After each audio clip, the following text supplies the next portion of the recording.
आज ना मी नसती कामे हाताने वाढवली होती, ते काय ते पुढे सांगतेच. पण त्याआधी आज ना दुधाचा चहा प्यायची इच्छा झाली होती, म्हणून खाली जाऊन दूध पॅकेट आणलं आणि इथे बघू शकता तुम्ही घरभर सगळीकडे पसारच पसारा झाला होता. पण त्याआधी दोघांसाठी चहा बनवला आणि माहिती नाही स्कूलमध्ये ना मी कधीतरी म्हणजे सॅटर्डेला वगैरे सगळ्यांसोबत दुधाचा चहा घेते, पण घरी जेव्हा जेव्हा मी दुधाचा चहा घेते मी तेव्हा तो पितच नाही, माहिती नाही काय होतं ते. आणि परत कामाला सुरुवात केली एक एक करून, म्हणजे गोष्टी कुठून स्टार्ट कराव्या तेच कळत नव्हतं. थोडंसं ना मी वॉर्डरोब आणि बेडची पोझिशन चेंज केली होती बेडरूम मधल्या, तर ते ना मी सगळं तुमच्यासोबत लॉंग व्हिडिओमध्ये शेअर केलंच आहे.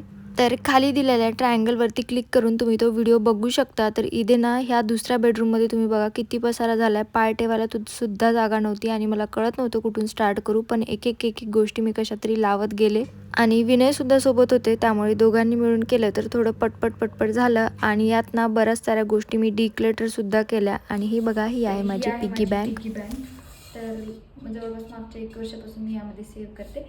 तर लवकरच मी ना ही ब्रेक करणार आहे, तर ते तुमच्यासोबत मी शेअर करेन. अकाउंटला पैसे दिसले की थोडे लवकर खर्च होतात, म्हणून मी अशा पद्धतीने सेव्ह करते. आणि ती रूम आवरायला घेता घेता त्या रूम सोबत ही रूम सुद्धा माझी ऑलमोस्ट आवरून झाली बऱ्यापैकी. त्यानंतर सगळी रूम क्लीन करून घेतली, बेडशीट टाकलं. तर ह्या व्लॉगमध्ये एवढंच. चला बाय.